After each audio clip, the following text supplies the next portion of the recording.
അസ്സലാമു അലൈക്കും വറഹ്മത്തുള്ളാഹി വബറകാതുഹു. അൽഹംദുലില്ലാഹി റബ്ബിൽ ആലമീൻ. അസ്സലാത്തു വസ്സലാമു അലാ റസൂലിൽ അമീൻ വഅലാ ആലിഹി വസഹ്ബിഹി അജ്മഈൻ.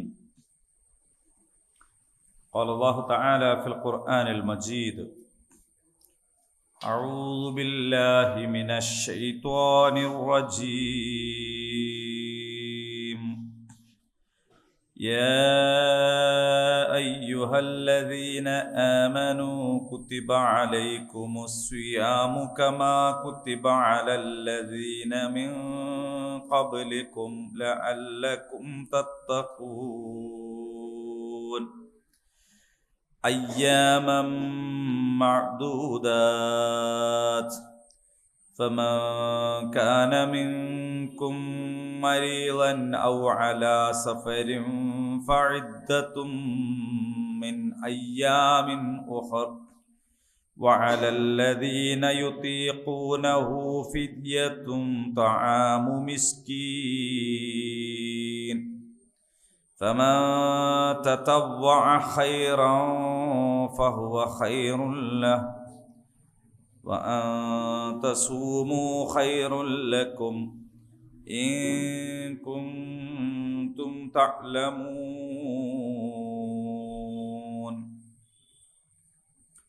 شهر رمضان الذي أنزل فيه القرآن هدى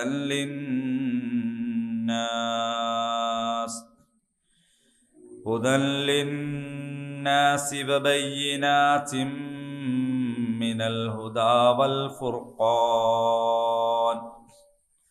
فمن شهد منكم الشهر فليصم ومن كان مريضا أو على سفر فعدة من أيام أخر يريد الله بكم اليسر ولا يريد بكم العسر ولتكملوا العدة ولتكبروا الله على ما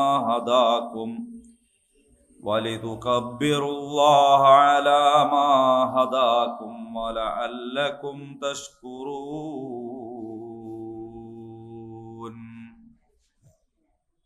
صدق الله العظيم. പരിശുദ്ധ ഖുർആനിലെ സൂറത്തുൽ ബഖറ 182 വരെയുള്ള ആയത്തുകളാണ് നമ്മൾ വിശദീകരിച്ച് കഴിഞ്ഞിട്ടുള്ളത്. അവിടെ തന്നെ അല്ലാഹു തആല നമുക്ക് നിർബന്ധമാക്കിയിട്ടുള്ള ചില കാര്യങ്ങളാണ് പറഞ്ഞുകൊണ്ടിരിക്കുന്നത്. കുത്തിബ അലൈക്കുമുൽ ഖിസാസ്. അതിനുശേഷം പിന്നെ വസിയത്ത് നിയമത്തെക്കുറിച്ച് പറഞ്ഞു. പിന്നെ പറയുന്ന നിയമം നമുക്ക് വളരെ സുപരിചിതമായിട്ടുള്ളതാണ്, നമ്മളൊക്കെ പ്രാവർത്തികമാക്കിക്കൊണ്ടിരിക്കുന്നതാണ്. മറ്റേ രണ്ട് നിയമത്തെ സംബന്ധിച്ചും നമുക്ക് അത്രത്തോളം പരിചയം ഉണ്ടായിരുന്നില്ല.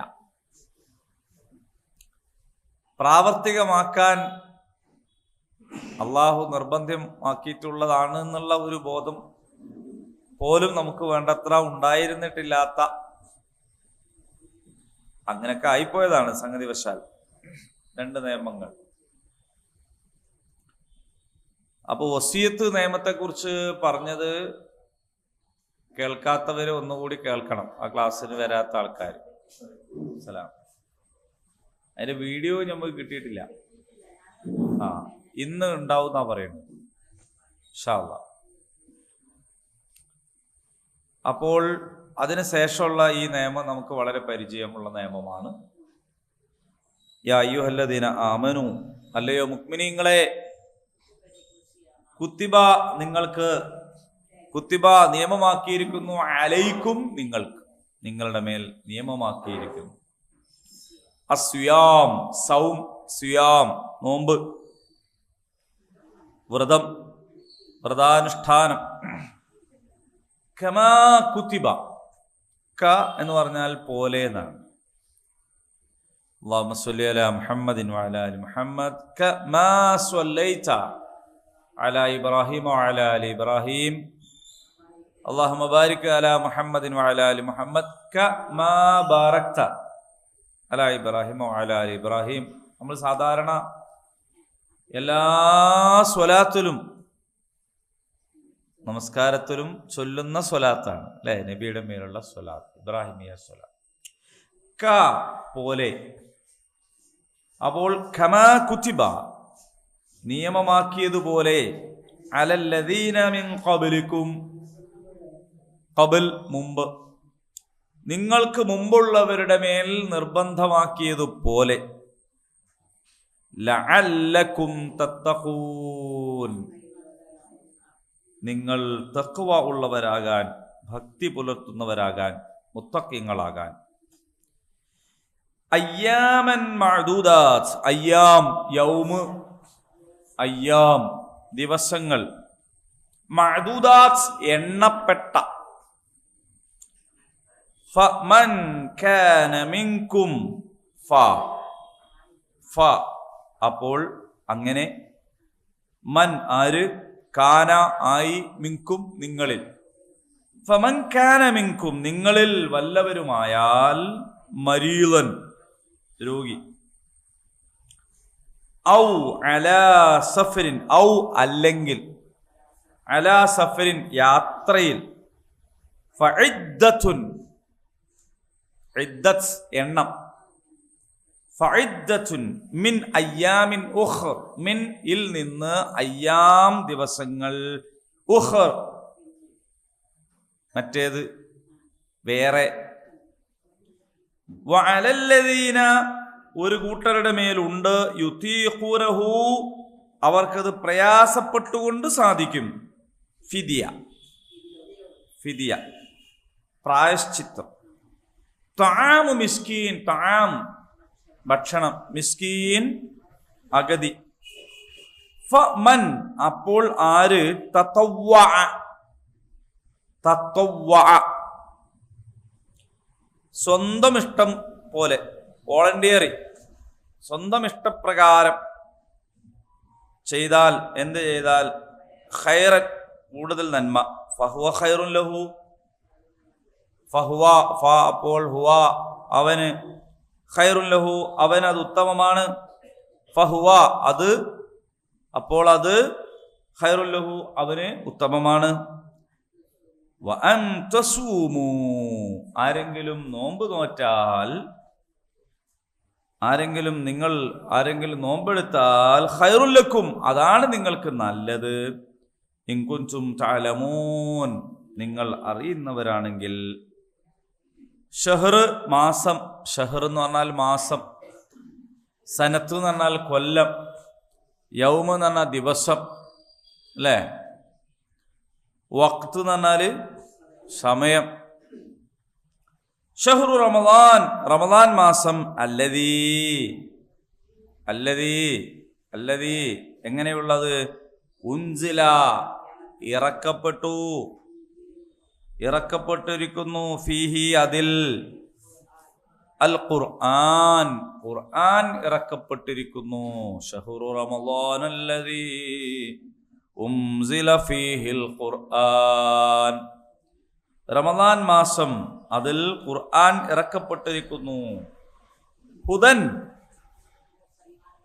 സന്മാർഗം, ഹുദൻ സന്മാർഗം, ലിന്നാസ് ജനങ്ങൾക്ക്, വബയ്യിനാത്ത് ബയ്യിനാത്ത് വിശദീകരണം, വിവരണം, മിനൽ ഹുദാ നേർവഴിയിൽ നിന്ന്, സന്മാർഗത്തിന്റെ, വൽ ഫുർഖാൻ ഉരകല്ല്, സത്യവും അസത്യവും തമ്മിൽ ഉരച്ചു നോക്കി വേർതിരിക്കുന്ന ഉരകല്ല്. ഫമൻ ഷഹിദ ആരെങ്കിലും സന്നിഹിതനായാൽ, സാക്ഷിയായാൽ, മിൻകും നിങ്ങളിൽ നിന്ന്, അശ്ശഹർ ആ മാസത്തിന്, ഫൽയസും ആ മാസം നിങ്ങൾ എന്ത് ചെയ്യണം, ഫൽയസും വ്രതമനുഷ്ഠിക്കണം. വമൻ കാന ആരെങ്കിലും ആയാൽ, മരീദൻ രോഗിയായാൽ, ഔ അലാ സഫരിൻ അല്ലെങ്കിൽ യാത്രയിലായാൽ, ഫഇദ്ദ അത്രയും എണ്ണം, മിൻ അയ്യാമിൻ ഉഖർ വേറെ ദിവസങ്ങളിൽ. യുരീദുല്ലാഹു അല്ലാഹു ഉദ്ദേശിക്കുന്നു, ബിക്കും നിങ്ങൾക്ക് അൽ യുസ്ർ എളുപ്പം ഉദ്ദേശിക്കുന്നു, വലാ യുരീദു അവൻ ഉദ്ദേശിക്കുന്നില്ല, ബിക്കും നിങ്ങൾക്ക് അൽ ഉസ്ർ പ്രയാസം. യുസ്ർ എന്ന് പറയാനാണോ ഉസ്ർ എന്ന് പറയാനാണോ എളുപ്പം? പറയാൻ എളുപ്പം ഏതാ? യുസ്ർ. അതിന്റെ അർത്ഥം എളുപ്പം എന്നാണ്. ഉസ്ർ ഉസ്ർ പ്രയാസല്ലേ? അതിന്റെ അർത്ഥം പ്രയാസം എന്നാണ്. ഇന്ന മഅൽ ഉസ്രി യുസ്റാ ഫഇന്ന മഅൽ ഉസ്രി യുസ്റാ.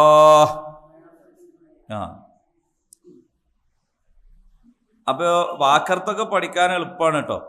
യുസ്ർ ആശ്വാസം, വലാ യുരീദു ബിക്കുമുൽ ഉസ്ർ പ്രയാസം, വലിതുക്മിലൂ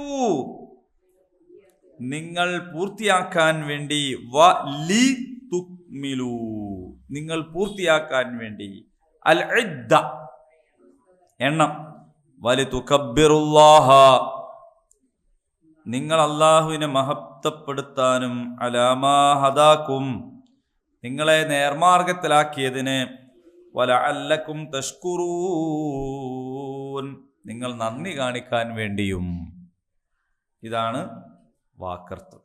ഇനി നമുക്ക് ബാക്കി ആശയങ്ങളിലേക്ക് പോകാം. അല്ലയോ മുഅ്മിനീങ്ങളെ, നിങ്ങൾക്ക് നിയമമാക്കിയിരിക്കുന്നു, നിർബന്ധമാക്കിയിരിക്കുന്നു. ഇത് നിങ്ങൾക്ക് നിർബന്ധമാക്കിയത് നോമ്പാണ്. നോമ്പിനെ കുറിച്ചാണ് ഇവിടെ പറയാൻ പോകുന്നത്. നോമ്പ് നിർബന്ധമാക്കിയിരിക്കുന്നു. സൗം നിങ്ങൾക്ക് എല്ലാവർക്കും അറിയോ നോമ്പ്? നോമ്പ് നോൽക്കാറില്ലേ?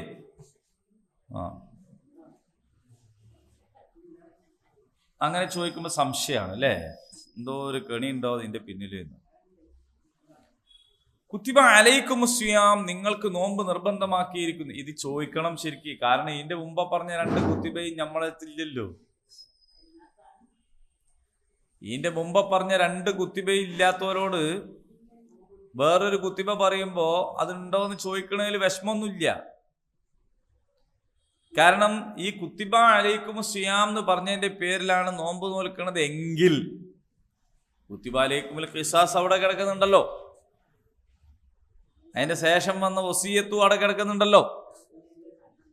ഇവിടെ ഒരു കുത്തിബ പറഞ്ഞതുകൊണ്ട് മാത്രം അങ്ങനെ ചെയ്യേണ്ടതില്ല. അപ്പൊ നമ്മൾ പിന്നെ നോമ്പ് വെക്കുന്നത് ഒരു ശീലം കൊണ്ടാ. ശീലം കൊണ്ട് നോമ്പ് വെച്ചുകൊണ്ട് കൂലിറ്റൂല. തടി കുറയ്ക്കാനാ? തടി കുറയ്ക്കാൻ നോമ്പ് വെച്ചിട്ടും കാര്യമില്ല. അള്ള കൽപ്പിച്ചിട്ടാണ് നോമ്പ് വെക്കുന്നത്. അള്ള തന്നെയാണല്ലോ മറ്റേതൊക്കെ കൽപ്പിച്ചത്. അതുകൊണ്ടാണ് കുത്തിബ എന്ന് പറഞ്ഞിട്ടും പിന്നെയും നമ്മൾ ചോദിച്ചു പോകുന്നത് എന്ത്, ശരിക്കും നോമ്പ് വെക്കലുണ്ടോ? ഇനി നിങ്ങൾ മനസ്സിലാക്കുക, ഇത് നിങ്ങൾക്ക് മാത്രമുള്ള ഒരു പുതിയ നിയമമൊന്നുമല്ല. കമാ കുത്തിബ അലല്ലദീന മിൻ ഖബലിക്കും നിങ്ങൾക്ക് മുമ്പുള്ളവർക്കും നോമ്പുണ്ടായിട്ടുണ്ട്. നിങ്ങൾക്ക് മുമ്പുള്ളവർക്കും നോമ്പുണ്ടായിട്ടുണ്ട്. നിങ്ങൾക്ക് മാത്രമുള്ള ഒരു പുതിയ, ഇത് യഥാർത്ഥത്തിൽ ഒരു പുതിയ ദീനല്ല.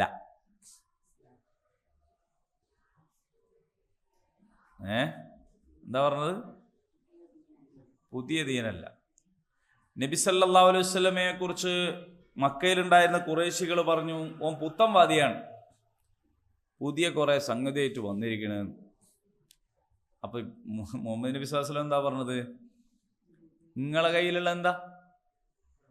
ഞങ്ങൾ ഇബ്രാഹിമിന്റെ ആൾക്കാരാ, നിങ്ങൾ ഇബ്രാഹിമിന്റെ മില്ലത്തിലേക്ക് വരൂ, ഇത്ര ഞാൻ പറയണുള്ളൂ. നിങ്ങൾക്ക് ഞാൻ ഒരു പുതിയതും കൊണ്ടുവന്നിട്ടില്ല. മുമ്പ് കഴിഞ്ഞ പ്രവാചകന്മാർ പറഞ്ഞതെന്താണോ അതല്ലാത്തതൊന്നും എനിക്ക് പറയാനില്ല. അപ്പൊ ദീൻ എന്നുള്ള നിലയിൽ ഇത് പുതിയതല്ല. ദീൻ എന്നുള്ള നിലയിൽ ഇത് പുതിയതല്ല. മുഹമ്മദ് നബി ഇസ്ലാം മതം സ്ഥാപിച്ചു എന്ന് പല ടെക്സ്റ്റ് ബുക്കിലും കാണുന്നുണ്ട്, സല്ലല്ലാഹു അലാ മുഹമ്മദ് സല്ലല്ലാഹു അലൈഹി വസല്ലം. പക്ഷേ യഥാർത്ഥത്തിൽ മുഹമ്മദ് നബി സല്ലല്ലാഹു അലൈഹി വസല്ലം സ്ഥാപിച്ച ദീൻ അല്ല ഇസ്ലാം. അല്ലേ? ഇന്നദ്ദീന ഇൻദല്ലാഹിൽ ഇസ്ലാം. ഇസ്ലാം എന്നത് അല്ലാഹു തആല നമുക്ക് വേണ്ടി അറിയിച്ചു തന്ന ദീനാണ്. അൽയൗമ അക്മൽതു ലക്കും ദീനക്കും നിങ്ങൾക്ക് നിങ്ങളുടെ ദീനിനെ പൂർത്തീകരിച്ചു തന്നിരിക്കുന്നു എന്നതാണ് നബി സല്ലല്ലാഹു അലൈഹി വസല്ലമയോട് കൂടിയിട്ട് സംഭവിച്ചത്. അപ്പൊ ദീൻ എന്ന് പറയുന്നത് മുമ്പേ ഉണ്ട്. ആദം അലൈഹിസ്സലാം അള്ളാഹിന്റെ ദീനിലായിരുന്നു, അല്ലേ? ആണോ? അല്ലേ? ആണ്. അപ്പോൾ ഒരു ബിബ്ലിക്കൽ ഭാഷയിൽ പറഞ്ഞാൽ മോശസും അബ്രഹാമും യേശുവും ഒക്കെ അള്ളാഹുവിൻ്റെ ദീനിലായിരുന്നു, അല്ലേ? ആണ്. അതിനെയാണ് ഇബ്രാഹിം, മൂസ, ഈസ അലൈഹിമുസ്സലാം എന്ന് നമ്മൾ അറബിയിൽ പറയണത്. അതിനെയാണ് ബൈബിളിൻ്റെ ഭാഷയിൽ അബ്രഹാം, മോശെ, യേശു എന്നൊക്കെ പറയുന്നത്. അവരൊക്കെ ദീനിലായിരുന്നു. ദീൻ എന്ന് പറയുന്നത് ഹുവല്ലദീ അർസല റസൂലഹു ബിൽ ഹുദാ വദീനിൽ ഹഖ് ലിയുദ്ഹിറഹു അലദ്ദീനി കുല്ലിഹി വലൗ കരിഹൽ മുശ്രികൂൻ എന്ന് ഖുർആനിൽ 2 സ്ഥലത്ത് പറഞ്ഞു. വേറൊരു സ്ഥലത്ത് പറഞ്ഞത് ഹുവല്ലദീ അർസല റസൂലഹു ബിൽ ഹുദാ വദീനിൽ ഹഖ് ലിയുദ്ഹിറഹു അലദ്ദീനി കുല്ലിഹി വകഫാ ബില്ലാഹി ഷഹീദാ. ഇങ്ങനെ ഒരു സ്ഥലത്ത് വേറെയും പറഞ്ഞു. ഇസ്ലാം എന്ന് പറയുന്നത് അള്ളാഹുവിൻ്റെ ദീനിന് നൽകിയ പേരാണ്. ആ പേര് അറബി ഭാഷയാണ്. അറബി ഭാഷ സംസാരിക്കുന്നവരാണ് ഇസ്ലാം എന്ന് പറയാം. അറബി അല്ലാത്ത ഭാഷ സംസാരിക്കുന്നവര് അവരുടേതായ ഒരു ഭാഷയിലായിരിക്കും പറഞ്ഞിട്ടുണ്ടാവുക. ഇപ്പൊ നമ്മള് അസ്സലാം എന്ന് പറയുന്നതിനാണ് അവര് ഷാലോം എന്ന് പറയുന്നത്, അല്ലേ? ഇലാഹ് എന്നതാണ് അലോഹി എന്നൊക്കെ പറയുന്നത്. ഭാഷ ആ ഭാഷയിൽ അള്ളാഹുവിന്റെ ദീനിന് പറയുന്ന പേരാണ് ഇസ്ലാം. മുസ്ലിം ഹുവ സമ്മാക്കുമുൽ മുസ്ലിമീന മിൻ ഖബ്ലു വഫീ ഹാദാ, നിങ്ങൾക്ക് മുസ്ലിങ്ങൾ എന്ന് പേരിട്ടത് അള്ളാഹുവാണ്. മിൻ ഖബ്ലു വഫീ ഹാദാ, മുമ്പും അങ്ങനെ തന്നെയാണ്, ഇപ്പോഴും അങ്ങനെ തന്നെയാണ് എന്ന് പറഞ്ഞാൽ മുൻ പ്രവാചകന്മാരുടെ, മുൻഗാമികളുടെ കാലത്തും ഇത് ഇസ്ലാം തന്നെയാണ്, മുസ്ലിം തന്നെയാണ്. പക്ഷേ അറബിയിലാണ് ഇസ്ലാം എന്നും മുസ്ലിം എന്നൊക്കെ പറയാം. അറബി അല്ലാത്തൊരു ഭാഷയുള്ള കാലത്ത് അതായിരിക്കും പറയാം. ഇപ്പം എല്ലാ കാലത്തും ഇസ്ലാം ഉണ്ട്. നബി സല്ലല്ലാഹു അലൈഹി വസല്ലം മാത്രമല്ല, ആദം നബി ഇസ്ലാമിലേക്കാണ് ആളെ ക്ഷണിച്ചത്. ഇസ്ലാം അനുസരിച്ചാണ് ജീവിച്ചത്. നൂഹ് നബി ഇസ്ലാമിലേക്കാണ് ക്ഷണിച്ചത്. എല്ലാവരും ക്ഷണിച്ച ദീൻ ഒന്ന് തന്നെയാണ്. അതെ, പക്ഷെ അറബി ആയിക്കൊള്ളണമെന്നില്ല. ഭാഷ എന്താണ്? അറബി ഭാഷ ആരംഭിച്ചത് മുതൽ ആണല്ലോ അറബിയിൽ പറയാൻ പറ്റുള്ളൂ. അതെ, അപ്പൊ അതിൻ്റെ ഒരു ചരിത്രം പരിഗണിച്ച് ഇപ്പൊ ഈസാ അലൈഹിസ്സലാം സംസാരിച്ചത് അരാമിക് ഭാഷയിലാണ്. അറബിയുമായിട്ട് അതിന് വലിയ സാദൃശ്യമൊക്കെ ഉണ്ട്. അപ്പോൾ അരാമിക് ഭാഷ ഇന്ന് നിലവിലില്ല അങ്ങനെ കാര്യമായിട്ട്. പിന്നെ അത് ഹിബ്രുവിലേക്ക് മാറി. ഇന്നും അവർ ക്രിസ്ത്യൻ പുരോഹിതന്മാരൊക്കെ ഹിബ്രു പഠിക്കും. ജൂതന്മാർ ഹിബ്രു ഭാഷയിലാണ് അവരുടെ ബാക്കി കാര്യങ്ങളൊക്കെ ചെയ്യുന്നത്. അപ്പോൾ ആ ഹിബ്രു ഭാഷയിൽ ആണ് മൂസാ നബിയോ ഈസാ നബിയോ ഒക്കെ സംസാരിച്ചിട്ടുണ്ടാവുക. പക്ഷെ സാധനം ഒന്ന് തന്നെയാണ്. ദീൻ എന്ന് പറയുന്ന നിലക്ക് ഒന്ന് തന്നെയാണ്. പക്ഷെ ശരീഅത്ത് വ്യത്യാസം ഉണ്ടാവും. നമ്മൾ സാധാരണ ഇതൊക്കെ പര്യായപദങ്ങളായിട്ടാണ് പറയാം. ശരീഅത്ത് നിയമം എന്ന് കേട്ടില്ല നിങ്ങൾ? നമ്മൾ ബോക്സും പെട്ടി എന്നൊക്കെ പറയുന്ന പേരാണ്. പോസ്റ്റും കാല്, മാനാഞ്ചിറക്കുളം എന്നൊക്കെ പറയുന്ന പേരാണ് ശരീഅത്ത് നിയമം എന്ന് പറയാം. കാരണം ശരീഅത്ത് എന്ന് പറഞ്ഞാൽ തന്നെ എന്താണ്? നിയമമാണ്. അപ്പോൾ ശരീഅ മാറും.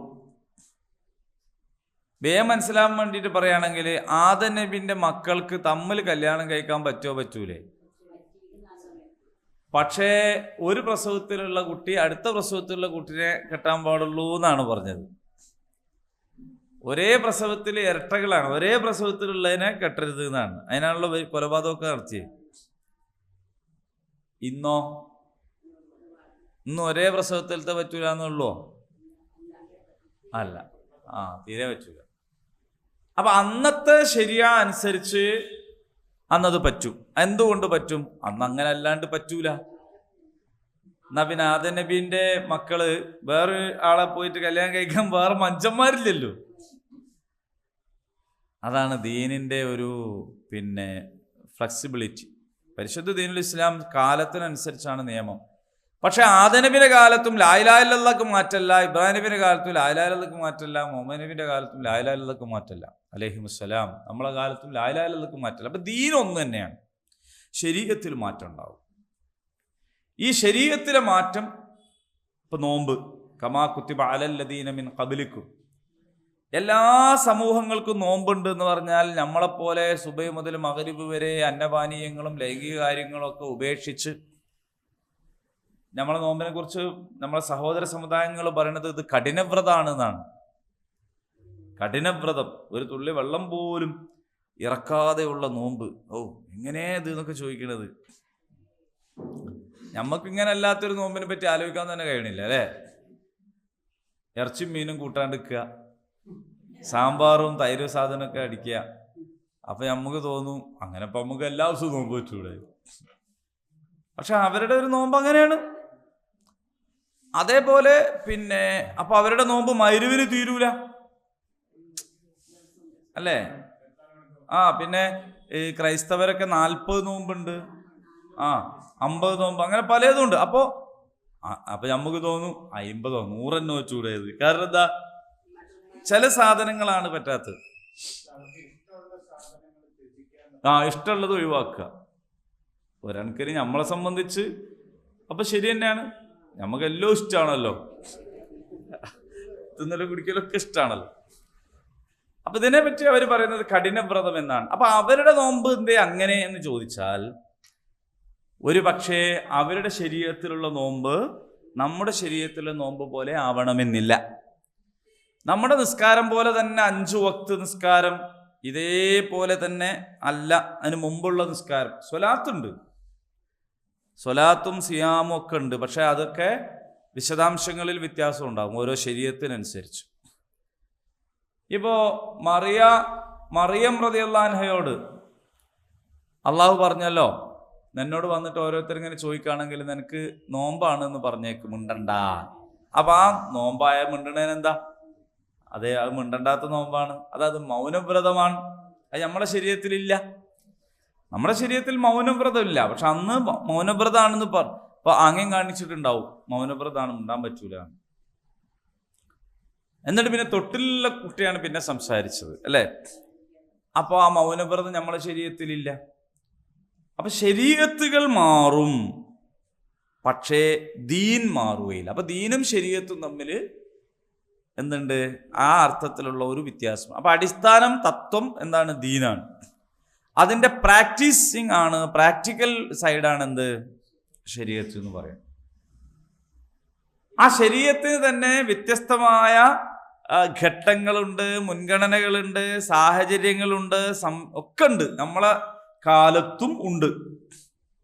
എല്ലാ കാലത്തും ഒരേ ശരീഅത്താവുകയില്ല. ഇപ്പൊ നമ്മളിപ്പോ പഠിച്ചു വന്ന സാധനം തന്നെ കുത്തിബ അലൈക്കുമുൽ ഖിസാസ് നമ്മളെ ശരീഅത്താണ്. പക്ഷെ നമ്മളിപ്പോ നമുക്ക് ചെയ്യാൻ പറ്റുമോ? പറ്റൂല. അതിന് ഗവൺമെന്റ് വേണം അല്ലേ? അതേപോലെ തന്നെ നമ്മളിപ്പോ പഠിച്ച വസിയത്ത് നിയമം, ആ വസിയത്ത് നിയമം ഈ പറഞ്ഞതുപോലെയല്ല, അടുത്തത് മാറി. അപ്പൊ ഇങ്ങനെ മാറ്റങ്ങൾക്ക് വിധേയമായതാണ് സംഭവം. ശരീഅത്ത് എന്ന് പറയുന്നത് അള്ളാഹു ആണ് ശാരിഅ. നിയമം ഉണ്ടാക്കുന്ന ആൾ ആരാണ് എന്ന് ചോദിച്ചാൽ ഒറ്റ ഉത്തരമേ ഉള്ളൂ, അള്ളാഹു. അള്ളാഹു ആണ് ശാരിഅ. അള്ളാഹു കൽപ്പിച്ചതുകൊണ്ടും അറിയിച്ചു തന്നതുകൊണ്ടും അള്ളാഹിന്റെ റസൂലുമാണ്. അപ്പോൾ ഒരു കാര്യം ശരീഅത്ത് അനുവദിച്ചു എന്ന് പറയണമെങ്കിൽ നമുക്ക് 4 പ്രമാണങ്ങളാണ് ഉള്ളത്. ഒന്ന് കിതാബ്, രണ്ടാമത്തത് സുന്നത്ത്, മൂന്നാമത്തത് ഇജ്മാഅ്, നാലാമത്തത് ഖിയാസ്. ഈ 4 അടിസ്ഥാന പ്രമാണങ്ങളിൽ നിന്നുകൊണ്ടല്ലാത്ത ഒരു ശരീഅത്ത് ഉണ്ടാക്കാൻ പാടില്ല. അപ്പൊ നമ്മളിപ്പോ 2024 ആഗസ്റ്റ് മാസമായി. ആഗസ്റ്റ് 15 മുതൽ നമ്മളിപ്പോ ഒരു സ്വാതന്ത്ര്യം പ്രഖ്യാപിക്കുകയാണ്. ഇനി ഇങ്ങനെ മതി എന്ന് വെക്കാൻ പറ്റൂല. കാരണം എന്താണ്? ആ കാരണത്തെക്കുറിച്ചാണ് നേരത്തെ പറഞ്ഞത്, അൽ യൗമ അക്മൽതു ലക്കും ദീനക്കും വ അത്മംതു അലൈക്കും നിഅമതി വ റദീതു ലക്കുമുൽ ഇസ്ലാമ ദീന. അപ്പൊ ദീന് അള്ളാഹു പൂർത്തീകരിച്ചു, ശരീഅത്തൊക്കെ കംപ്ലീറ്റ് ചെയ്ത് കഴിഞ്ഞു. ഇനി നമുക്ക് എന്തില്ല, വേറെ ഒന്നും ആലോചിച്ചുണ്ടാക്കേണ്ട കാര്യമില്ല. പക്ഷെ ആ ശരീഅത്തിൽ തന്നെ ഫിഖ്ഹ് ഉണ്ട്, കർമ്മശാസ്ത്രം. ആ കർമ്മശാസ്ത്രത്തിന്റെ നിയമങ്ങൾക്ക് ഓരോ സന്ദർഭത്തിലും ഇന്നത് എന്നുണ്ട്. നിന്ന് നിസ്കരിക്കാൻ പറ്റാത്തവൻ ഇരുന്ന് നിസ്കരിക്കുക. ഇരുന്ന് നിസ്കരിക്കണേ കണ്ടിട്ട് ബാക്കിയുള്ളവൻ ഇരുന്ന് നിസ്കരിക്കാൻ പോകരുത്. കാരണം നിൽക്കാൻ കഴിയുമെങ്കിൽ നിൽക്കണം. പക്ഷെ സുന്നത്ത് നിസ്കാരത്തിൽ അത് നിർബന്ധമുള്ള കാര്യമല്ല. നിൽക്കാൻ കഴിയണവനും ഇരുന്ന് നിസ്കരിക്കാം. അപ്പൊ ഇതൊക്കെ നിയമം നടപ്പിലാക്കുന്ന ചില ആൾക്കാർ പറഞ്ഞപ്പോ ഒരു തൊളിച്ചോ, നിൽക്കാൻ കഴിവുള്ളവനും വേണമെങ്കിൽ സുന്നത്തിന് ഇരുന്ന് നിസ്കരിക്കാൻ പറഞ്ഞപ്പോ കണ്ണൊക്കെ കൊണ്ട് തുറന്നിട്ട്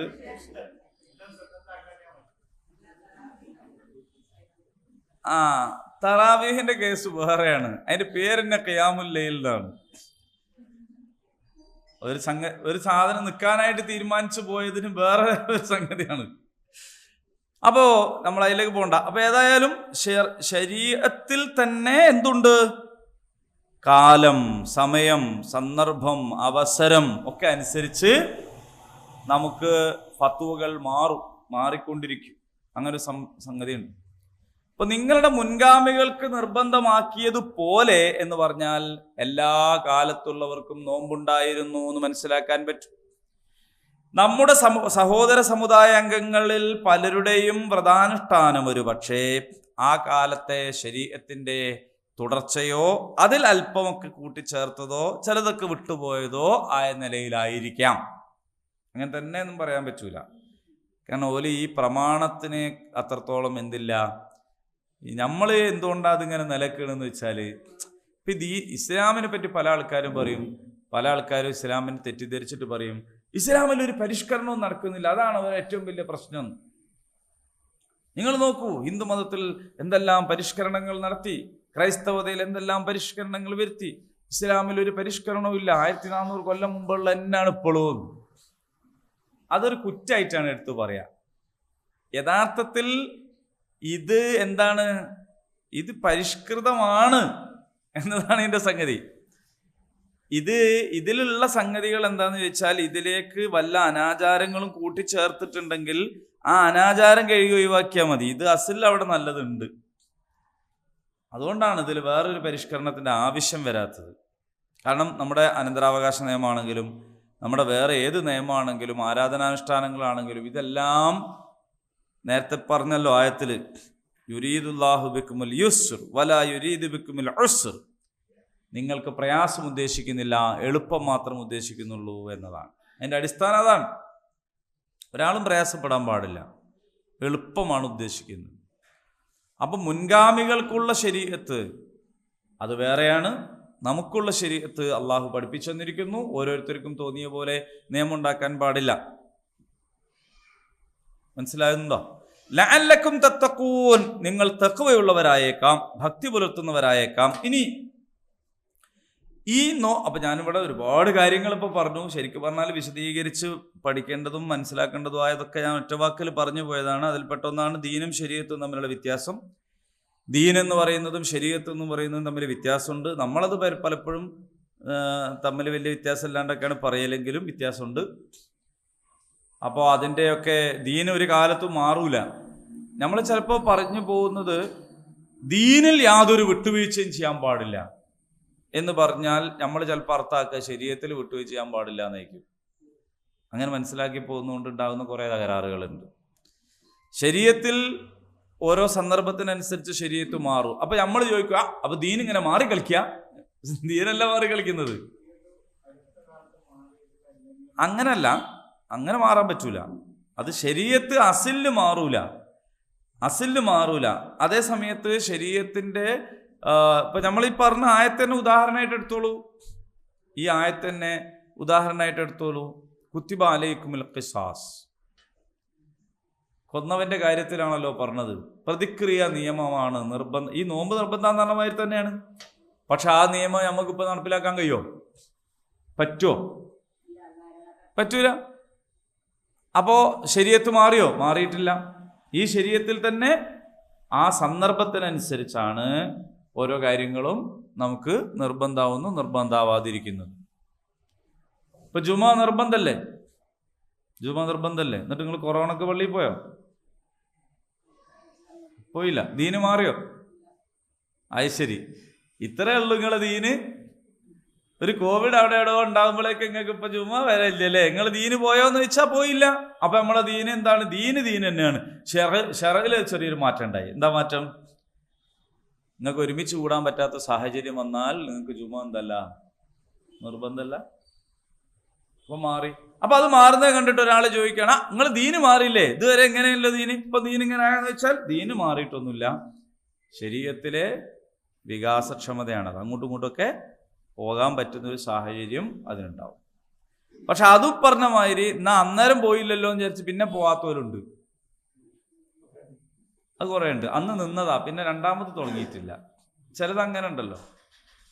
ജുമാന്റെ കാര്യത്തിൽ ആയിരിക്കില്ല, ബാക്കി വക്തൊക്കെ സാധാരണ പള്ളിയിൽ പോയി ശീലമുള്ള ആള് കൊറോണക്ക് പോരെ നിസ്കരിച്ച് ശീലമായി വെക്കുമ്പോൾ പിന്നെ അതങ്ങ് തുടരുകയാണ്. കൊറോണ പോയിട്ടുള്ളൂ, ഒരേ നിസ്കാരം തുടരുകയാണ്, പള്ളിയിൽ വരൽ പിന്നെ തുടങ്ങിയിട്ടില്ല എന്ന്.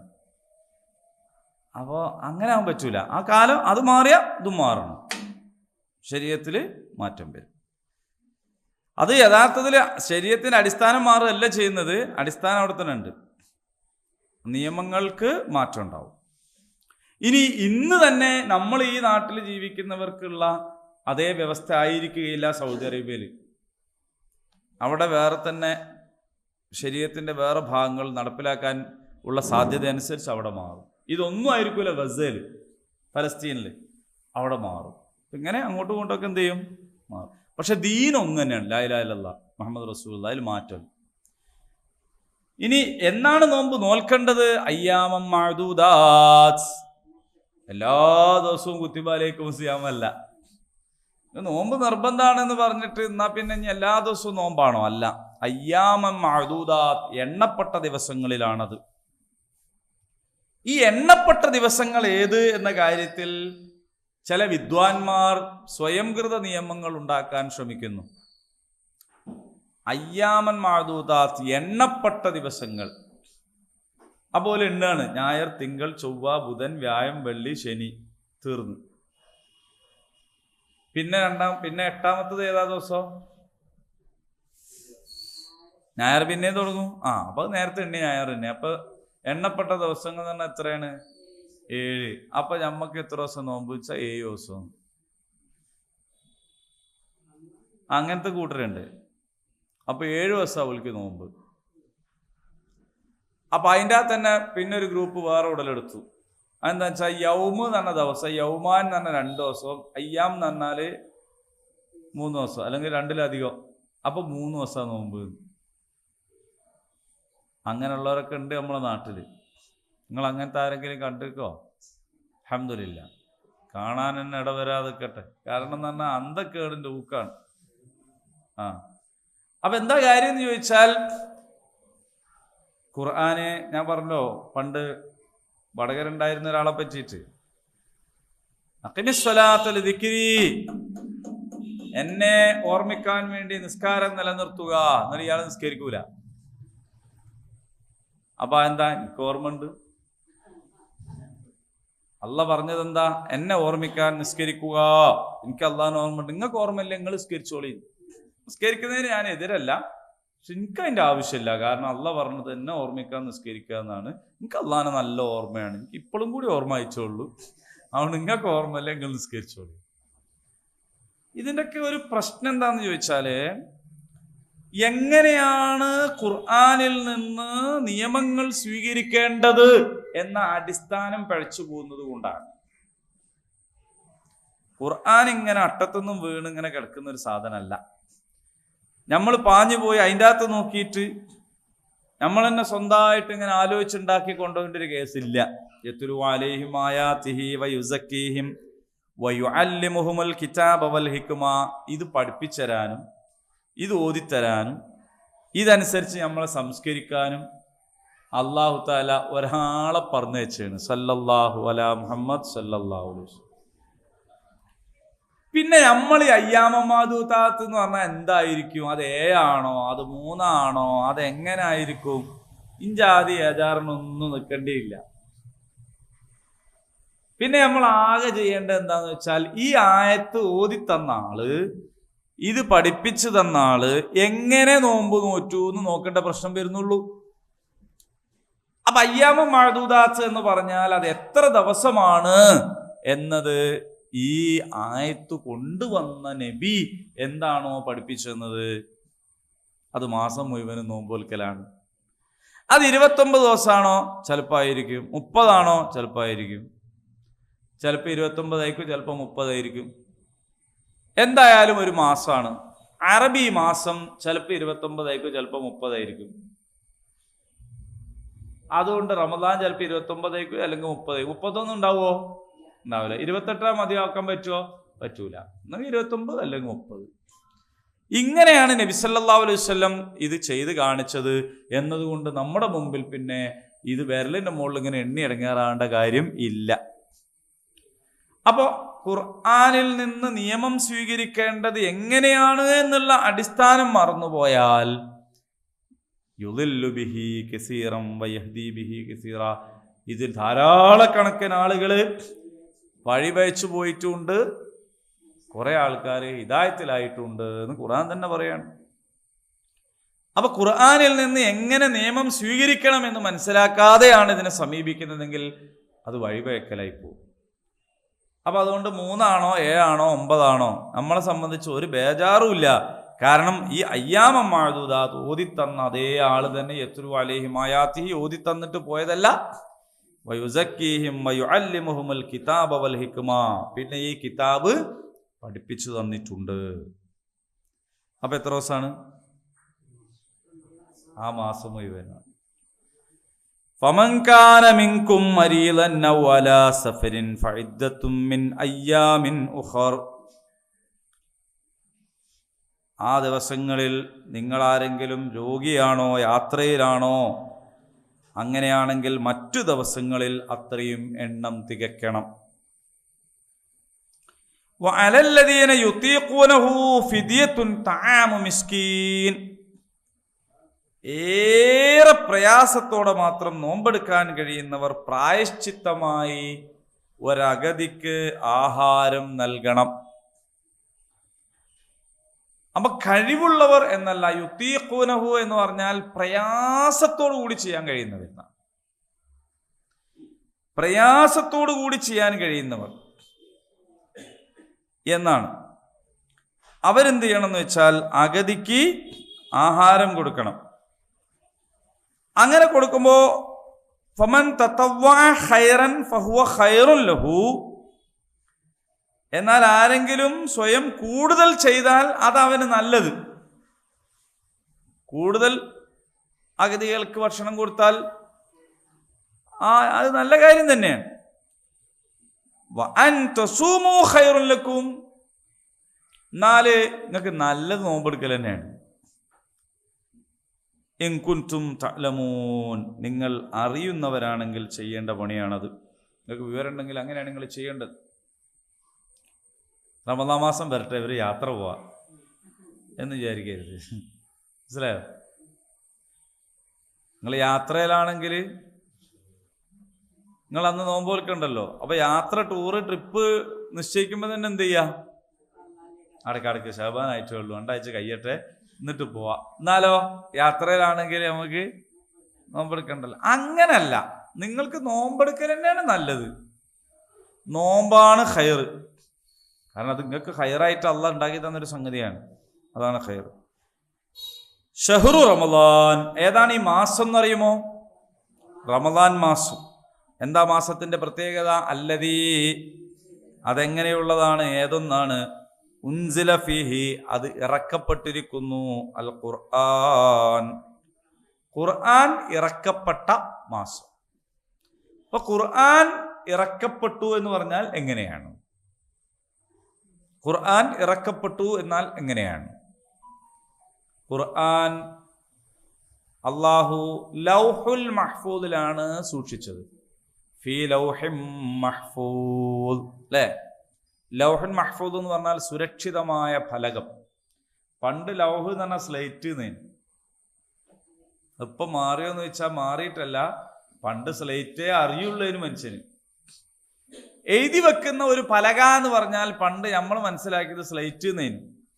അപ്പോഴാണ് ലൗഹുൻ സ്ലേറ്റ് എന്ന് പഠിച്ചത്. അറബി വാക്കിന്റെ അർത്ഥം അങ്ങനെ ഉണ്ടാവുക, നമ്മൾ മനസ്സിലാക്കുന്നതിനനുസരിച്ച് അർത്ഥം ഉണ്ടാവുക.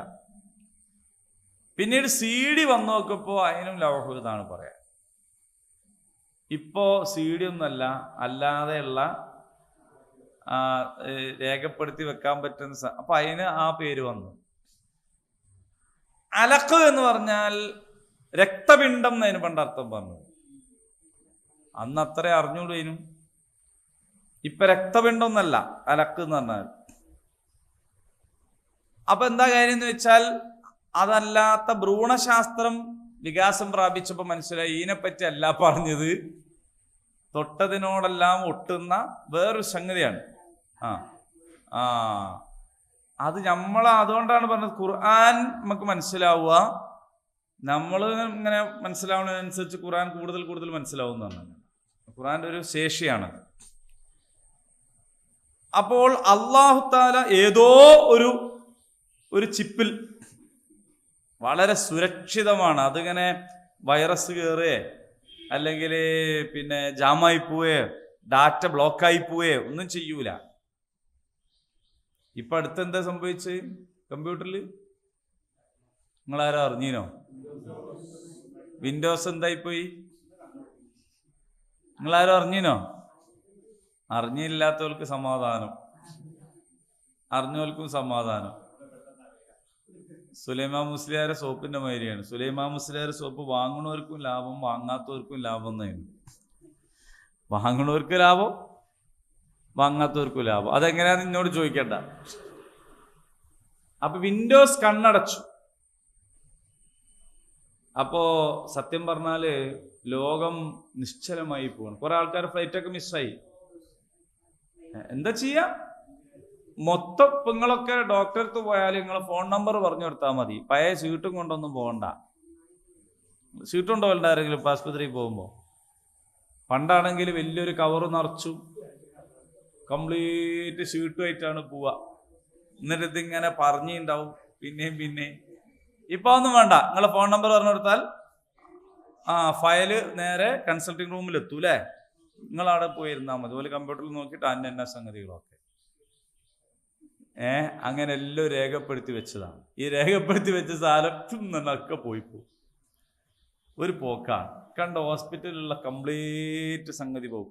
ബാങ്ക് പാസ്ബുക്ക് കൊണ്ടുപോകലില്ല, എഴുതി വെക്കലില്ല, എല്ലാ സാധനവും ഇതിൻ്റെ അകത്താണ്. അതങ്ങോട്ട് കണ്ണടച്ചാൽ അതങ്ങോട്ട് കഴിഞ്ഞ്. അതേപോലെ എല്ലാം ഇതിലേക്ക് വന്നിരിക്കുന്നു. ചിലപ്പോൾ നമ്മളെ കാലത്തെ ലോകാവസാനം എന്ന് പറഞ്ഞാൽ ചിലപ്പോൾ ഇതൊക്കെ അടിച്ചു പോലെയിരിക്കും. ഇതടിച്ചു പോയാൽ ലോകാവസാനിക്കൂ. എന്ത് ചെയ്യാൻ പറ്റും? ഒന്നും ചെയ്യാൻ പറ്റില്ല. നമ്മളെ ടിക്കറ്റുകളൊക്കെ ബ്ലോക്കാവും, ഓപ്പറേഷനൊക്കെ മുടങ്ങും, നമ്മൾക്ക് പൈസ എടുക്കാൻ കഴിയില്ല, എടുത്ത പൈസ കൊണ്ടൊന്നും കിട്ടൂല. ഇങ്ങനെ ആയിപ്പോയാൽ എന്ത് ചെയ്യും? അപ്പോൾ ഇതൊക്കെ മനുഷ്യൻ്റെ കണ്ടുപിടുത്തവും പുരോഗതിയും കൂടുന്നതിനനുസരിച്ചിട്ട് റിസ്ക്കും കൂടുന്നുണ്ട്. മനസ്സിലായില്ലേ? ഒന്നും വേണ്ട, ഒരു ദിവസം ഫേസ്ബുക്ക് വർക്ക് ചെയ്യാണ്ടായി വെക്കുമ്പോഴത്തേക്ക് മനുഷ്യന്മാർക്ക് ഒരു തരം ഭ്രാന്ത് പോലെ. ഞാൻ എത്രത്തോളം ഇതിൽ അഡിക്റ്റാന്ന് എനിക്ക് അന്നാണ് മനസ്സിലായത്. വേറെ ഇതൊന്നും പറയണ്ട. അതെന്ന് പറഞ്ഞാൽ ഫേസ്ബുക്ക് തുറന്നു നോക്കുമ്പോൾ പിന്നെ ഒന്നും കാണുന്നില്ല. അപ്പോൾ അതിൻ്റെ അകത്ത് നിങ്ങളെ കോഡ് അടിക്കണം എന്ന് പറഞ്ഞാൽ ആ കോഡ് അടിച്ച് പിന്നെ അപ്പം ഞാൻ വിചാരിച്ചു എൻ്റെ മാത്രമാണ് കേടെന്നാ. ഇതെല്ലാവരും വിചാരിക്കണം അങ്ങനെ തന്നെ. ഇതിൻ്റെ മുകളിൽ ഇരുന്ന് മെനക്കെടുകയാണ്. അങ്ങനെ മൊത്തത്തിൽ ഇത് പ്രശ്നമാണെന്ന് അറിഞ്ഞപ്പോൾ അൽഹംദുലില്ലാ, കാരണം എൻ്റെ മാത്രമല്ലല്ലോ പോയത്. ഭയങ്കര പ്രശ്നമാണ്. മനുഷ്യന്മാർക്ക് ഭ്രാന്താവും ഓൺലൈനൊക്കെ പോയാൽ. അപ്പോ അങ്ങനത്തെ തകരാറുകൾ സംഭവിക്കുന്നതല്ല അല്ലാഹു തആല ഖുർആൻ സൂക്ഷിച്ചു വെച്ചിട്ടുള്ള സ്ഥലം. അത് മഹ്ഫൂദാണ്. അല്ലാഹു തആല എന്ത് ചെയ്യുന്നുണ്ട്? സുരക്ഷിതമായ ഫലകത്തിലാണ് അതുള്ളത്. അവിടെ നിന്ന് എന്ത് ചെയ്യുന്നു എന്ന് വെച്ചാൽ അള്ളാഹു ഖുർആൻ ഇറക്കി. അതാണ് അൻസൽനാഹു ഫീ ലൈലത്തുൽ ഖദർ എന്ന് പറഞ്ഞത്. ലൈലത്തുൽ ഖദർ ഇറക്കി. ആ ലൈലത്തുൽ ഖദർ എന്താണ്? ഷഹ്റു റമദാൻ, റമദാൻ മാസത്തിലാണ്. ആ ഇറക്കം ഒന്നിച്ചാണോ എങ്ങനെയാണ് ഇതൊന്നും നമുക്ക് അറിഞ്ഞൂടാ.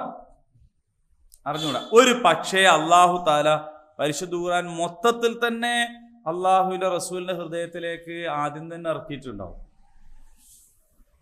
പക്ഷെ ഇറക്കിയത് കൊണ്ട് റീഡ് ചെയ്യാൻ കഴിഞ്ഞോളന്നില്ല. ചില സോഫ്റ്റ്വെയർ ഒക്കെ ഡൗൺലോഡ് ചെയ്യണം. ഡൗൺലോഡ് ചെയ്ത് കഴിഞ്ഞുകൊണ്ട് വർക്ക് ചെയ്യൂല. അത് പിന്നെ ഇൻസ്റ്റാൾ ചെയ്യണം. ഇൻസ്റ്റാൾ ചെയ്താലും വർക്ക് ചെയ്യൂല. ഓൺലൈനിൽ വരുമ്പോഴേ വർക്ക് ചെയ്യുള്ളൂ. ഫോണിൽ ഉണ്ടായിട്ട് കാര്യമില്ല, നെറ്റ് ഇല്ല എന്ന് പറയും അല്ലേ? അപ്പൊ ഇത് മൊത്തം റസൂലുള്ളാഹിന്റെ കൽബില്, ആ കൽബാണെങ്കിൽ പുറത്തെടുത്ത് കഴുകി വൃത്തിയാക്കി ഫിറ്റ് ചെയ്ത കൽബല്ലേ, അതിൽ ഇതൊക്കെ ഇൻസ്റ്റാൾ ചെയ്ത് വെച്ച് ഓൺലൈൻ വരണം. ആര് ആക്ടിവേറ്റ് ആവണമെങ്കിൽ. അപ്പൊ ജിബ്രീൽ അലൈഹിസ്സലാം വന്ന് 5 ആയത്ത് ആക്ടിവേറ്റ് ചെയ്ത് കൊടുത്തു. പിന്നെ സൂറത്തുൽ മുസമ്മിൽ ആക്ടിവേറ്റ് ചെയ്ത് കൊടുത്തു.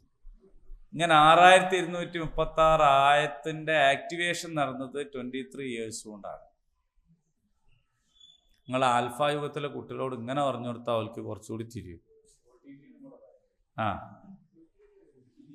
അപ്പോൾ ആ ആക്ടിവേറ്റ് ആവാതെ പോയ ചില സമയമുണ്ട്. നെറ്റ് കണക്ഷൻ വിട്ടുപോയി. റസൂലുള്ളാഹി ബേജാറായി അല്ലേ? ജിബ്രീൽ അലൈഹിസ്സലാമിനെ കാണുന്നില്ല. ആകെ വിഷമിച്ച്.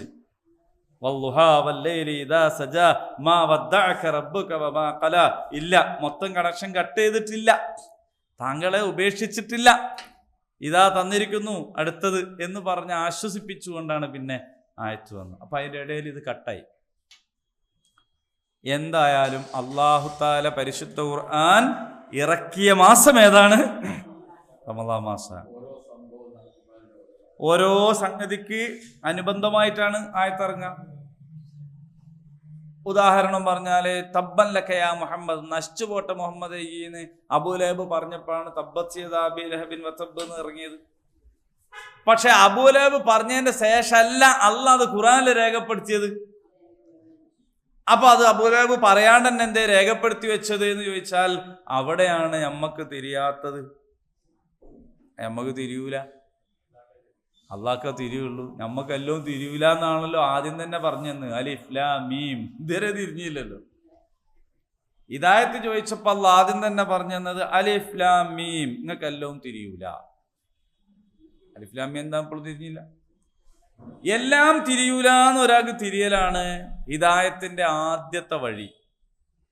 അപ്പൊ അല്ലാഹു തആലക്ക് നമ്മളെ മുമ്പിൽ ഇപ്പൊ നമ്മളെ പ്രശ്നം എന്താ വെച്ചാൽ നമുക്ക് കാലവുമായി ബന്ധപ്പെട്ട സംഗതികൾ മനസ്സിലാവുള്ളൂ.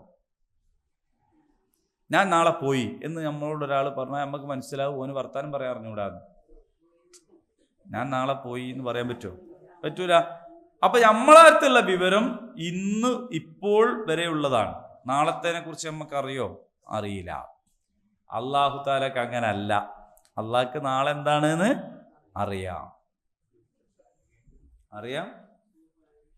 അതുകൊണ്ട് നാളെ അബൂലഹബ് ഇന്നത് പറയും എന്ന് അള്ളാഹ്ക്ക് ആരും പറഞ്ഞു കൊടുക്കണ്ട. അപ്പൊ അങ്ങനെ അബൂലഹബ് പറഞ്ഞില്ലെങ്കിൽ ശരിയാവോ എന്ന് ചോദിക്കുന്നത് നമ്മളൊരു അവസ്ഥ വെച്ചിട്ടാണ്. അല്ലാഹു തആലനെ സംബന്ധിച്ചിടത്തോളം അള്ളാഹുവിന്റെ ഇൽമാണത്. നാളെ എന്ത് സംഭവിക്കും? ആ കുട്ടി ചോദിക്കുകയാണ്, അള്ളാഹ് എന്താ രക്ഷപ്പെടുത്താത്തത്, ദൈവം എന്താ രക്ഷപ്പെടുത്താത്തത് എന്ന് ചോദിക്കുക. അപ്പൊ നമ്മളെന്താ കാര്യം എന്ന് വെച്ചാൽ നമ്മളുടെ ഇത് മാത്രമാണ് നോക്കുന്നുള്ളൂ. അള്ളാഹു റബ്ബുൽ ആലമീനാണ്. ലോകരക്ഷിതാവിന്റെ കണക്ക് പുസ്തകം എന്ന് പറയുന്നത് നമ്മളെ ചെറിയൊരു മനസ്സിൽ കൊള്ളുന്ന സാധനമല്ല. അപ്പൊ അല്ലാഹു തആല ഓരോ സ്ഥലത്തും കാറ്റടിക്കുന്നതും മഴ പെയ്യിക്കുന്നതും ഉരുൾപൊട്ടൽ ഉണ്ടാകുന്നതും വെള്ളം പൊങ്ങുന്നതും താകുന്നതും ഇതൊക്കെ റബ്ബ് കണക്കാക്കി വെച്ചിട്ടുള്ള ആ റബ്ബിന്റെ കണക്ക് പുസ്തകത്തിലുള്ള ഒരു സാധനമാണ്. അതിന്റെ എഫക്റ്റഡ് ഏരിയയിലുള്ള ആളുകളെ സംബന്ധിച്ചിടത്തോളം അവർക്ക് വേറൊരു സാധനമായിരിക്കും ഉണ്ടാവുക എന്ന് മാത്രമേ ഉള്ളൂ. അതിനോണ്ടൊക്കെ തന്നെ പറയണത് ദുനിയാവ് മാത്രമല്ലാതെ നമ്മളാകപ്പാടെ മൊത്തം പിന്നെ ലോകത്തെയും ജീവിതത്തെയും ദുനിയാവിലേക്ക് ആദ്യം തന്നെ ചുരുക്കി വെച്ചിട്ട് ഒക്കെ ഇവിടുന്ന് തന്നെ അങ്ങ് തിരിഞ്ഞു കിട്ടണം, എല്ലാ നീതിയും ഇവിടുന്ന് തന്നെ പാലിക്കണം എന്ന് വിചാരിച്ചിട്ടാണ് പ്രശ്നം. അപ്പൊ ആയത്തുകൾ ഇറങ്ങുക ഓരോ സന്ദർഭത്തിലുള്ള ഗൈഡായിട്ടാണ്. പക്ഷെ ആ സന്ദർഭത്തിൽ ഇന്നത് വരും എന്ന് അള്ളാഹ്ക്ക് ആദ്യം തന്നെ അറിയാവുന്നത് കൊണ്ട് അള്ളാഹു താലക്ക് വെയിറ്റ് ചെയ്തിട്ട് ഓരോരുത്തരുടെ നിലപാടനുസരിച്ച് പിന്നെ പറഞ്ഞുണ്ടാക്കേണ്ടതില്ല. അതൊക്കെ ആദ്യം അറിയാൻ എന്നാണ് സംഭവിക്കുക. ഇത് ഞാൻ പറഞ്ഞതിന് ശേഷവും നിങ്ങൾക്ക് മനസ്സിലായിട്ടില്ല എന്ന് എനിക്കറിയാം. കാരണം എനിക്ക് തന്നെ മനസ്സിലായിട്ടില്ല. കാരണം അത് നമുക്ക് മനസ്സിലാവുന്ന കേസല്ല. കാരണം എന്താണെന്ന് ചോദിച്ചാൽ ഭാവി എന്ന് പറയുന്നതിനെക്കുറിച്ച് നമുക്ക് ചിന്തിക്കാനേ കഴിയൂല. നമ്മളുടെ ഒരു അവസ്ഥ വെച്ചിട്ട് നമുക്ക് ഭൂതവും വർത്തമാനവും മാത്രമേ മനസ്സിലാവൂ. ഭാവി നമുക്ക് അറിയില്ല. അള്ളാഹു താലന്റെ പ്രത്യേകത അള്ളാഹ്ക്ക് ഭാവി അറിയാം എന്നാണ്. അപ്പൊ അബൂലഹബ് തബ്ബൻലക്ക് പറയണമെന്ന് തീരുമാനിച്ചതാരല്ല? അല്ലല്ല, അത് അബൂലഹബാണ്. ആ കാര്യത്തിൽ അള്ളാഹു അബൂലഹബിന് സ്വാതന്ത്ര്യം കൊടുത്തിട്ടുണ്ട്. വേണമെങ്കിൽ സ്വീകരിക്കാം, അല്ലെങ്കിൽ തള്ളിപ്പറയാം. അബൂജഹല് തള്ളിപ്പറഞ്ഞത് അബൂജഹലിന്റെ തെരഞ്ഞെടുപ്പാണ്. ഉമർ സ്വീകരിച്ചത് റളിയല്ലാഹു അൻഹു ഉമറിന്റെ തെരഞ്ഞെടുപ്പാണ്.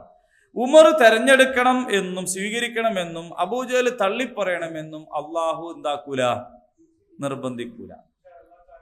പക്ഷെ അള്ളാഹ്ക്ക് അറിയാം ഉമറാണോ സ്വീകരിക്കുക, അബൂജഹലാണോ സ്വീകരിക്കുക. ഫിറൗൻ സ്വീകരിക്കൂല എന്ന് അള്ളാഹ്ക്ക് നല്ലോണം അറിയാം. അറിഞ്ഞുകൊണ്ട് തന്നെ മൂസാ നബിനോട് പറയാണ്, ഇദ്ഹബ് ഇലാ ഫിറൗൻ ഇന്നഹു തഗ, ഈ പോയിക്കോ ഫിറൗന്റെ അടുത്ത് പരിധി ലംഘിച്ചിട്ടുണ്ട്. ഖൂലാ ലഹു ഖൗലൻ ലയ്യിന, വളരെ സൗമ്യമായിട്ട് ഈ പറഞ്ഞു നോക്ക്, ഓനോട് ചിലപ്പോ നന്നായേക്കുന്നു. അല്ല, തീരുമാനമല്ല. അള്ളാന്റെ തീരുമാനമാണെങ്കിൽ പിന്നെ സ്വർഗ നരകങ്ങൾക്ക് എന്ത് പ്രസക്തി?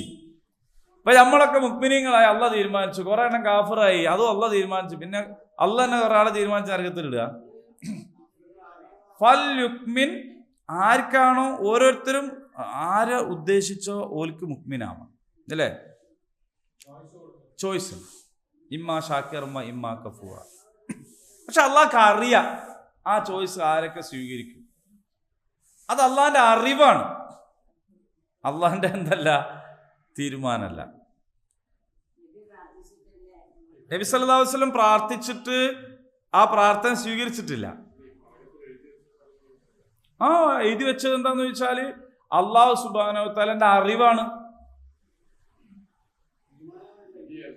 അള്ളാഹു താലയുടെ അറിവാണ് എന്ത്, അബൂലഹബ് ഇങ്ങനെ തെറ്റിപ്പോവുമെന്നും. വ്യക്തി ഉത്തരവാദിയാവുന്നത് അള്ളാഹുവിന്റെ അറിവ് എന്നാ പറയുന്നത്, അള്ളാന്റെ തീരുമാനം എന്നല്ല. കൺഫ്യൂഷൻ ഒന്നുമില്ല. നല്ലൊരു അധ്യാപകന് തൻ്റെ ക്ലാസ്സിലെ കുട്ടികളിൽ ആരെല്ലാം പരീക്ഷയിൽ ജയിക്കും തോൽക്കും മനസ്സിലാവും. ആ കുട്ടിനോടുള്ള ഇന്ററാക്ഷനിലൂടെ മനസ്സിലാക്കുന്നതാണ്. പക്ഷെ നല്ലൊരു അധ്യാപകൻ ഒരിക്കലും ഒരു കുട്ടിനോടാണ് ഈ തോറ്റ് പണ്ടാടങ്ങി പോവുള്ളൂ എന്ന് പറയൂല. അതെന്തിനാ? അവൻ എപ്പോഴും മോട്ടിവേറ്റ് ചെയ്തുകൊണ്ടിരിക്കും. ഈ ശ്രമിക്കണം കേട്ടോ, ഈ പഠിക്കണം കേട്ടോ, ഈ നന്നാവണം കേട്ടോ. ഇയാൾക്കറിയാം അവനോട് എത്ര ടോ പറഞ്ഞിട്ടും കാര്യമില്ല, ഇവൻ ജയിക്കാൻ പോകണില്ല. അത് അധ്യാപകന്റെ അറിവാണ്. ആ അധ്യാപകൻ അവന്റെ സുഹൃത്തിനോട് സ്റ്റാഫ് റൂമെന്ന് പറയാണ്, എന്നെ ചങ്ങായിന്റെ മോനുണ്ടല്ലോ ഓൻ ജയിക്കൂല കേട്ടോ എന്ന് പറയുമ്പോൾ അയാൾ ചോദിക്കുക, ഐശ്വര്യ നിങ്ങൾ ഓനെ തോൽപ്പിച്ചിക്കല്ലേ എന്ന് ചോദിച്ചാൽ ഇയാൾ തോൽപ്പിച്ചാണോ? അല്ല. തീരുമാനം എടുത്തത് കുട്ടി തന്നെയാണ്. ഓൻ ഉഴപ്പി, പഠിച്ചില്ല. പഠിക്കാനുള്ള എല്ലാ അവസരവും അധ്യാപകൻ തുറന്നു കൊടുത്തു, പഠിപ്പിച്ചു കൊടുത്തു, ഓൻ പഠിച്ചില്ല. അപ്പോൾ ഓൻ തോൽക്കാൻ തീരുമാനിച്ചത് ആരാണ്? ഓൻ തന്നെയാണ്. പക്ഷെ ഓന് പരീക്ഷയിൽ മാർക്കിട്ട് തോൽപ്പിക്കുന്നത് ആരാണ്? അധ്യാപകനാണ്. തോൽപ്പിക്കണ ഉത്തരവാദിത്തം ആർക്കാണ്? കുട്ടിക്കാണ്. അധ്യാപകനാണോ? അല്ല. തോൽപ്പിക്കുന്നത് ആരാണ്?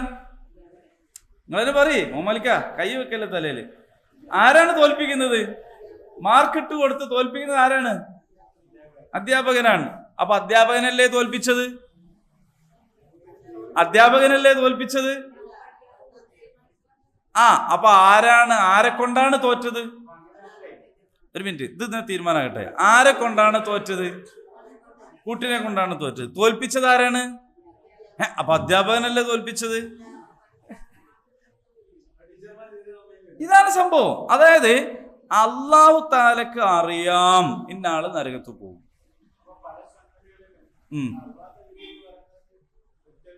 ഇങ്ങനെ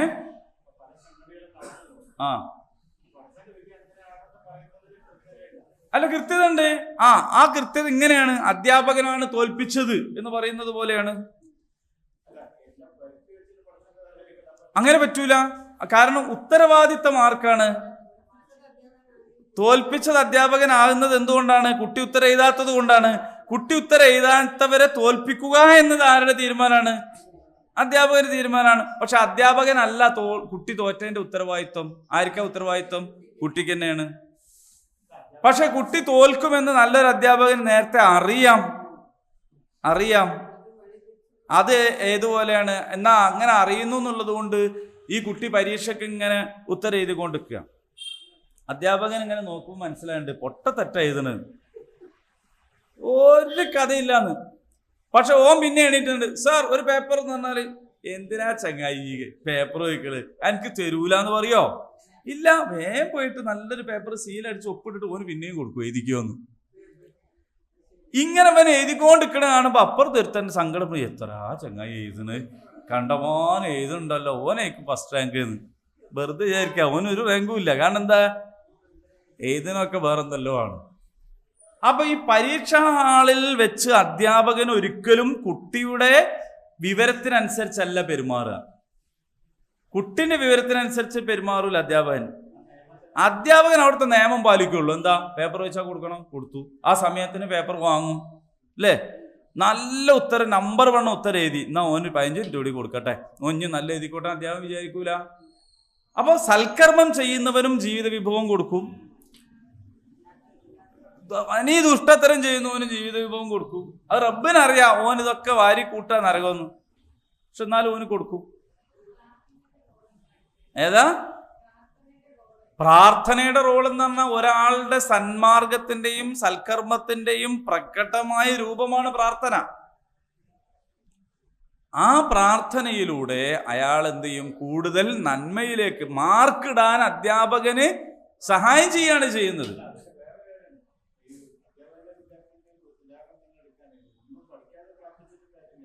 അല്ല, അതാ ഞാൻ പറഞ്ഞത്.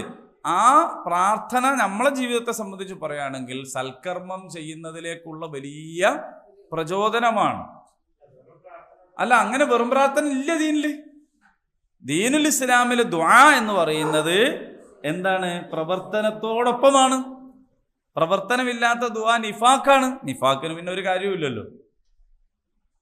അപ്പൊ നമ്മൾ വിധിവിശ്വാസത്തിൽ നമ്മൾ കൺഫ്യൂഷൻ ആവേണ്ട പ്രശ്നമൊന്നുമില്ല. അള്ളാഹുവിൻ്റെ ഇൽമ് എന്ന് പറയുന്നതും അള്ളാഹുവിൻ്റെ തീരുമാനം എന്ന് പറയുന്നതും തമ്മിൽ വ്യത്യാസമുണ്ട്. എന്നാലോ എല്ലാം അള്ളാഹിന്റെ തീരുമാനം അനുസരിച്ചേ നടക്കുള്ളൂ എന്ന് പറഞ്ഞാൽ പിന്നെ കൺഫ്യൂഷൻ ആകേണ്ട കാര്യമില്ല.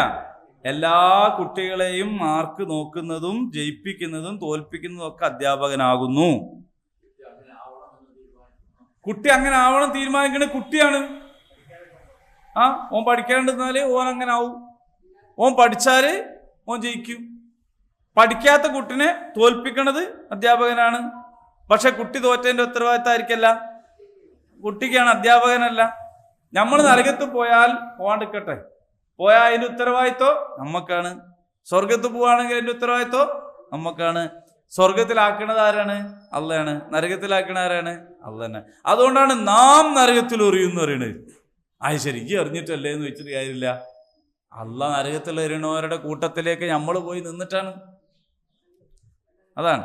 അപ്പൊ ഖുർആന്റെ ഓരോ വാക്കും ഓരോ നേരത്തേക്ക് കണക്കായിട്ടുള്ളതാണ്, കൃത്യമായിട്ടുള്ളതാണ്. അതൊരു ഗൈഡാണ്. ആ ഗൈഡ് അനുസരിച്ച് അതിങ്ങനെ ഇറങ്ങിക്കൊണ്ടിരിക്കും. ഓരോ സമയത്ത് മുന്നോട്ട് പോകണം, പോകണ്ട, ഇറങ്ങണ്ട, നിന്നോട് അവർ ചോദിക്കുന്നു എന്നൊക്കെ പറഞ്ഞിട്ടുണ്ട്. പക്ഷെ ഇതൊക്കെ അള്ളാഹു എങ്ങനെ ആദ്യം തന്നെ രേഖപ്പെടുത്തി എന്ന് വെച്ചാൽ അതാണ് അള്ളാഹു.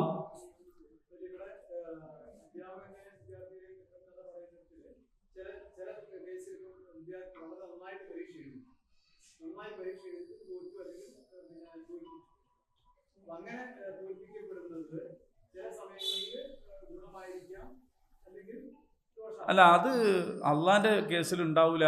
അള്ളാഹു നീതിമാനാണ്. അള്ളാഹു ഒരിക്കലും ഒരാളുടെ കർമ്മത്തെയും പാഴാക്കുകയില്ല. അതൊക്കെ മനുഷ്യന്മാരുമായിട്ട് ബന്ധപ്പെട്ട കേസാണ്. അള്ളാഹുമായിട്ട് ബന്ധപ്പെട്ട് അള്ളാഹു എന്താണ്? ആദിലാണ്. കമ്പയർ ചെയ്യല്ല, നമ്മക്കതൊന്ന് തിരിയണ്ടേ? കമ്പയർ ചെയ്യല്ല.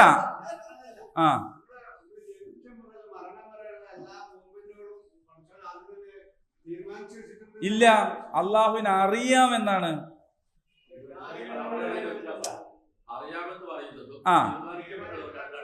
ആ തീരുമാനിച്ചതല്ല,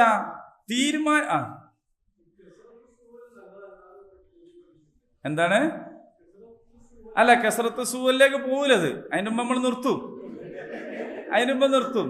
അത് ബോധ്യപ്പെടാനുള്ളത് ചോദിക്കാം. അതായത് അത് വലിയൊരു പ്രശ്നമാണ്, നമ്മളെ ഈമാനിനെ തന്നെ ബാധിക്കുന്ന ഒരു പ്രശ്നമാണ്.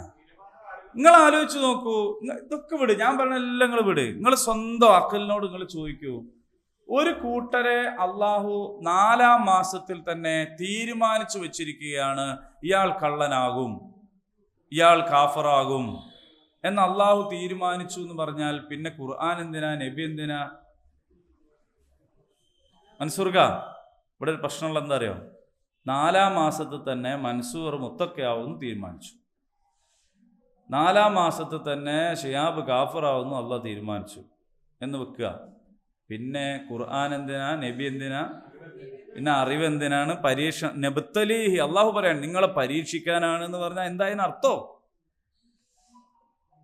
ഇത് അള്ളാഹു പരീക്ഷണമായിട്ടാണ്. അപ്പൊ പരീക്ഷിക്കാനാണെങ്കിൽ രണ്ടിനുള്ള ചോയ്സ് വേണം. അപ്പോ ഞാൻ മുത്തക്കി, അപ്പൊ അതുകൊണ്ടാണ് ഇമ്മാ ഷാക്കിറം ഇമ്മാ കഫൂറ, നന്ദിയുള്ളവനുമാകാം നിഷേധിയുമാകാം. ഇത് രണ്ടാവാനും തീരുമാനം എടുക്കാനുള്ള അധികാരം ആർക്കുണ്ട്? മനുഷ്യനുണ്ട്. അതുകൊണ്ടാണല്ലോ ഇത് പരീക്ഷണമാവുന്നത്. അപ്പൊ എൻ്റെ ഉമ്മന്റെ വളരെ ഞാൻ 4-ാം മാസത്തിൽ കിടക്കുമ്പോൾ തന്നെ എൻ്റെ കാര്യത്തിൽ തീരുമാനമായി നിൽക്കുക. തീരുമാനിച്ചു നിൽക്കുക. അള്ളാഹ് തീരുമാനിച്ചു എന്ത്, ഞാൻ കാഫറാണ്. പിന്നെ എന്നോട് ആയത്ത് ഓതിയിട്ട് കാര്യമുണ്ടോ? പിന്നെ നബി സല്ലല്ലാഹു അലൈഹി വസല്ലം വന്നതിന് കഥ ഉണ്ടോ? അല്ലാന്ന് തീരുമാനിക്കുന്നില്ലല്ലോ അള്ളാഹു. അവിടെയാണ് ഞാൻ പറയണത്. അള്ളാഹു ഒരാളുടെ മേലും എന്താക്കുന്നില്ല, ഒരാളുടെ മേലും ലാ യുകല്ലിഫുല്ലാഹു നഫ്സൻ ഇല്ലാ വുസ്അഹാ, ഒരാൾക്ക് കഴിയാത്തത് അള്ളാഹ് നിർബന്ധിക്കൂല. ഒരാളുടെ മേലും അള്ളാഹു ലലാലത്തും ഹിദായത്തും ഇങ്ങോട്ട് കെട്ടിയേൽപ്പിക്കുകയില്ല. അല്ലെങ്കിൽ നല്ല യഖീനുണ്ടാവണം. നിങ്ങൾ സന്മാർഗത്തിലാവുന്നതിന്റെ ഉത്തരവാദിത്വം 100% നിങ്ങൾക്കാണ്. നിങ്ങൾ ദലാലത്തിലാവുന്നതിന്റെ ഉത്തരവാദിത്വം 100% നിങ്ങൾക്കാണ്. ലാ തസിറു വാസിറത്തുൻ വിസ്റ ഉഖ്റ, ഒരാളുടെ ദലാലത്തിനും വേറെ ആൾ ഉത്തരവാദിയല്ല. ഓനെ കൊണ്ടാ ഞാൻ അങ്ങനെ ആയതൊന്നും പറയേണ്ടതാണ്. സൂറത്തുൽ ഇസ്രായേൽ അള്ളാഹു പ്രത്യേകം പറഞ്ഞു, ഓരോരുത്തരുടെയും ആക്കിബത്ത് അവനാന്റെ പെരടിയിലാണ്. നിങ്ങൾ വേറൊരുത്തന്റെ മേലിത് ചാരണ, ഞാൻ ഓനെ കൊണ്ട് എങ്ങനെ ആയത്, എൻ്റെ അമ്മയും അപ്പം എങ്ങനെ ആയതുകൊണ്ട് എങ്ങനെ ആയത്, ഇതൊന്നും പറയണ്ടാന്ന്. പിന്നെ എങ്ങനെയാ അള്ളാഹുവിൻ്റെ മേൽ നിങ്ങൾ ചാർത്തി കൊടുക്കുന്നത്? അപ്പൊ അള്ളാഹു താല ഒരാളുടെ കാര്യത്തിലും ലലാലത്തും ഹിദായത്തും അടിച്ചേൽപ്പിക്കുകയില്ല. അള്ളാഹു റബ്ബുൽ ഇസ്സത്ത് ആയതുകൊണ്ട്. പക്ഷെ അള്ളാഹ്ക്ക് അറിയാം മുഹമ്മദ് അലി എന്താവും. മനസ്സിലായോ? അള്ളാഹ്ക്ക് അറിയാം ഷിയാബ് എന്താവും. അത് അള്ളാന്റെ അറിവാണ്. അതിന് നമ്മൾ ചോദ്യം ചെയ്യാൻ പാടില്ല. പക്ഷെ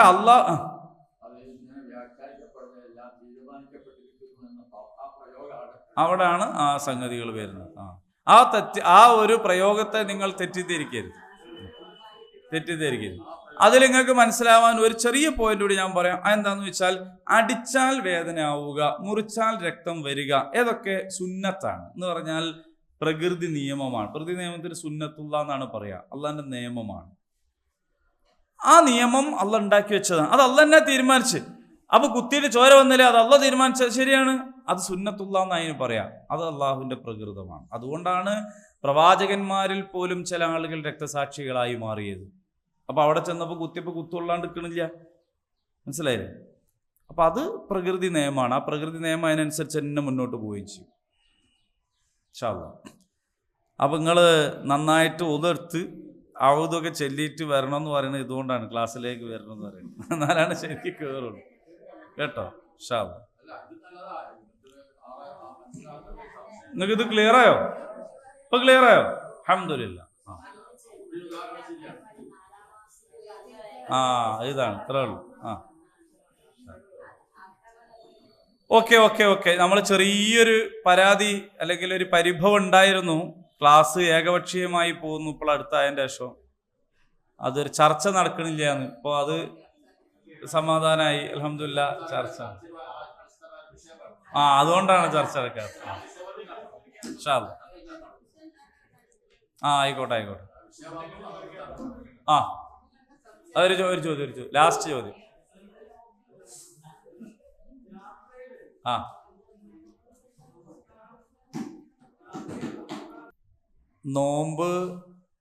നോമ്പും യാത്ര ഉണ്ടെങ്കിൽ മാറ്റി വെക്കാവുന്നതാണ്. അത് അള്ളാഹു തന്ന ഇളവാണ്. അതേസമയം ഒരാൾ നോമ്പ് നോൽക്കുകയാണെങ്കിൽ അത് അയാൾക്ക് മതി. അയാൾക്ക് പിന്നെ നോമ്പ് നോൽക്കേണ്ട കാര്യമില്ല. അയാൾക്ക് നോമ്പ് മതി. അതിൻ്റെ ഒരു പ്രായോഗിക വശം കൊണ്ടായിരിക്കും നിങ്ങൾ പറഞ്ഞ പ്രശ്നം ഒരുപാട് ഉണ്ടാകുന്നത്.